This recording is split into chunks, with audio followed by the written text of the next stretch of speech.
esto trae consigo manifestaciones de repudio, pero que a su vez son reprimidas por la policía, con violencia o sin ella.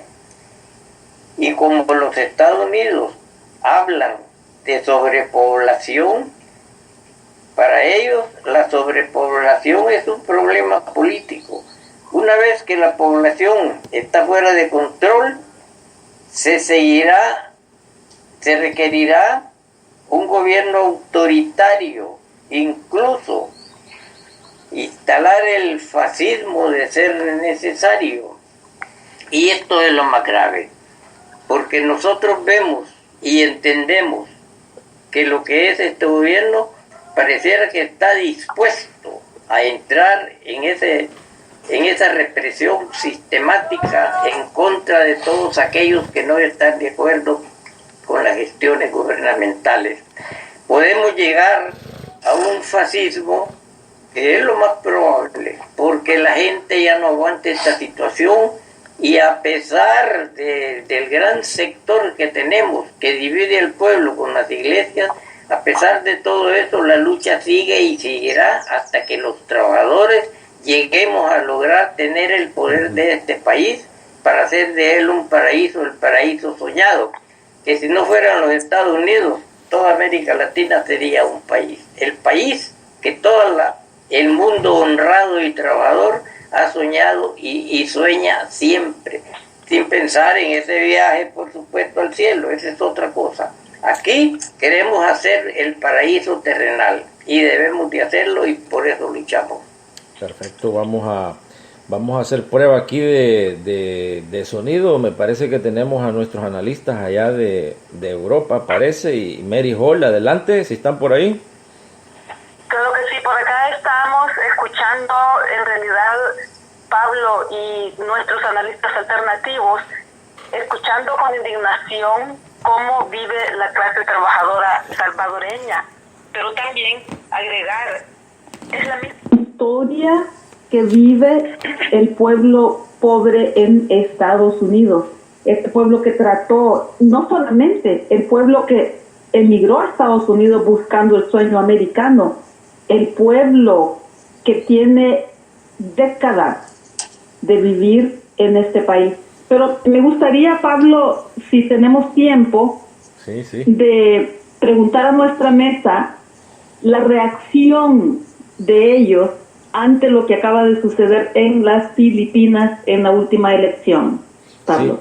Sí, perfecto. Eso estábamos también comentando, Mary Hall, con nuestros analistas, de que todo se pone en el contexto, ¿no? De la situación salvadoreña no es única de El Salvador, y esto es lo importante de ver la foto global, ¿no? Que es la política exterior de Estados Unidos, y en el caso de Filipinas, que la están utilizando exactamente como están utilizando a El Salvador, como una base de espionaje, como una base militar y como un lugar geopolítico estratégico para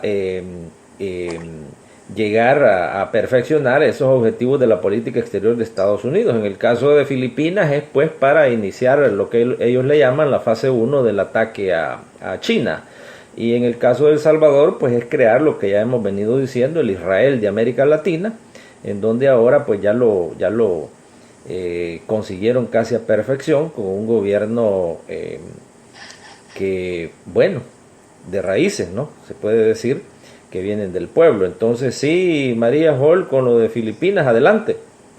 Claro, nos gustaría saber su reacción en cuanto a el fascismo.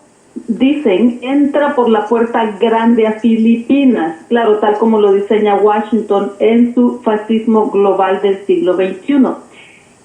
Nos dicen que 54 millones de personas estaban habilitadas para votar en las más de 7,000 islas que componen el archipiélago.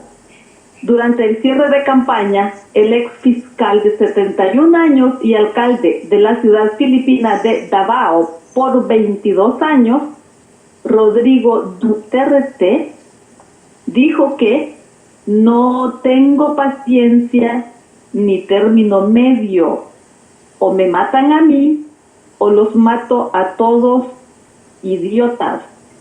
Duterte ya amenazó con cerrar el Congreso si este intenta censurarlo, diciendo: olviden las leyes sobre derechos humanos. Si llego al Palacio Presidencial, haré lo mismo que hice como alcalde. Ustedes, los vendedores de drogas, los ladrones y los vagos, mejor váyanse porque los voy a matar. Esto dijo el exalcalde Duterte en su última intervención antes de las elecciones, donde supuestamente él recibió la mayoría. El problema es que con el alto desempleo, la pobreza rampante, hay millones de desempleados que pasarían por vagos, y muchos vagos pasarían por maleantes. Esto lo han dicho también muchos analistas alternativos que han visitado la región. Ahora, Rodrigo Duterte ha sido reconocido por ser el jefe por largo tiempo de los escuadrones de la muerte de la ciudad donde fue alcalde. Miles de personas fueron asesinadas por estos escuadrones de la muerte, y por supuesto que él se ha jactado muchas veces, por lo que hasta se ganó el sobrenombre de Harry el Sucio. Este personaje también ha dicho que va a traer a los jóvenes al ejército para prepararlos en su conflicto en contra de China. Y acá, Pablo, lo que tú mencionaste al principio, también esto favorece mucho a Estados Unidos. ¿Cuál es la reacción de ustedes ante esto? Y también si pueden hacer un paralelo ante el comportamiento de Washington con este tipo de elecciones y el comportamiento de Washington con otros países, podríamos decir, como Brasil, Venezuela, inclusive Nicaragua, que aunque tienen sus problemas, están tratando de salir adelante y de no rebajarse tanto ante los deseos de Estados Unidos. Adelante. Bueno, nuestro Quiero informarles que aquí está el compañero René, perfecto, universitario, estudiante de historia. Saludos, compañeros, mucho gusto. excelente.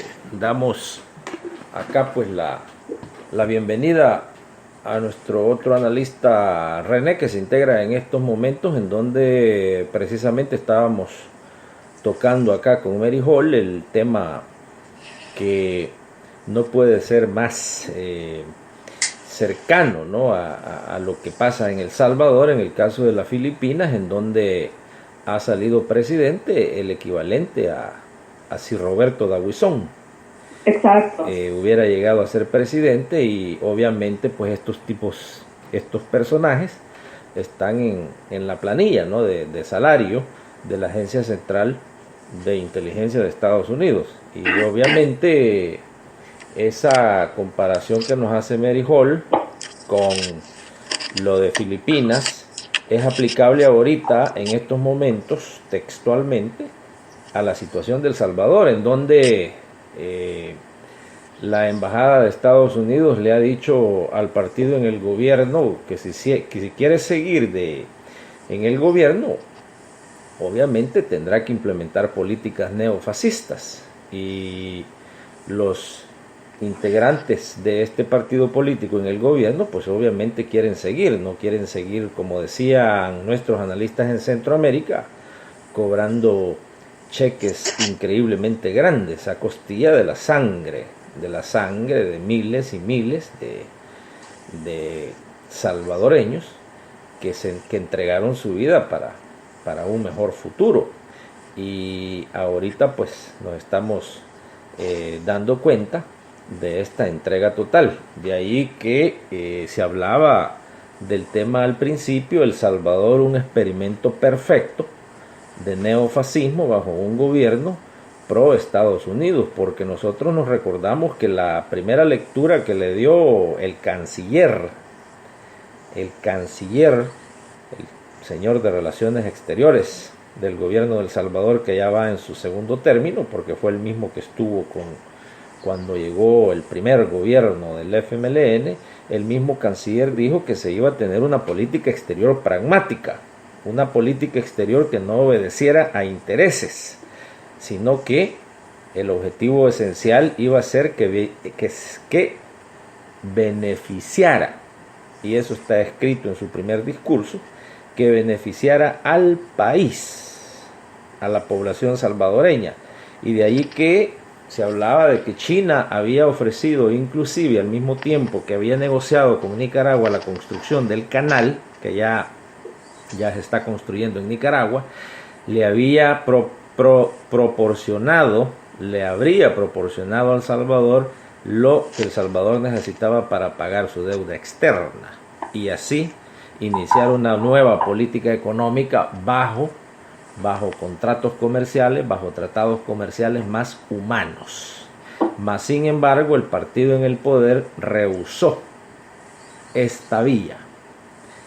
Imagínense ustedes, imaginémonos nosotros entonces qué hubiera sido si El Salvador hubiera cumplido con lo que el canciller hubiera dicho de esa política internacional pragmática de acuerdos, cuyos beneficios tendrían que ser para el país, sin importar ideologías y sin importar los países con que se habrían hecho estas negociaciones. Entonces, de hecho lo mencionamos en programas anteriores, China había ofrecido también comprar todito lo que El Salvador iba a producir. Recordémonos que una economía de 4, 5, 6, 7 mil millones de dólares, comparada para una economía de casi 6 trillones de dólares, pues es casi insignificante. Entonces, ahora tenemos a Nicaragua con su canal, que en pocos años va a ser uno de los países más avanzados de América Latina, y El Salvador sumido en un neofascismo por esa entrega total de lo que antes eran hijos del pueblo. Entonces, de ahí pues lo que nos plantea Mary Hall, analistas en Centroamérica, si nos pueden hacer algunos puntos ahí con los líderes de los escuadrones de la muerte que han llegado a tomarse las Filipinas en estos momentos a través de un proceso eleccionario en donde ya, pues, como dice Mary Hall, han habido pruebas de grandes movimientos ilícitos que se dieron en ese proceso electoral. Adelante, Centroamérica. Bien, quizás lo que podría yo aportar es de que, bueno, estas organizaciones internacionales como lo es la OTAN, la ONU y estas diferentes instituciones mundiales nacen con aquella justificación de la Guerra Fría como un cerco militar global para las diferentes regiones. Finaliza, digamos, este proyecto de las repúblicas socialistas y permanece la OTAN, ahora ya con una nueva justificación, la cuestión de la lucha contra el terrorismo. Pero sí, aquí ya está demostrado en muchos casos y ya es muy conocido de que el mismo terrorismo es generado por el mismo sistema de cosas, por el mismo orden de cosas, y de que todas estas organizaciones mundiales que corresponden al Pentágono, a los Estados Unidos,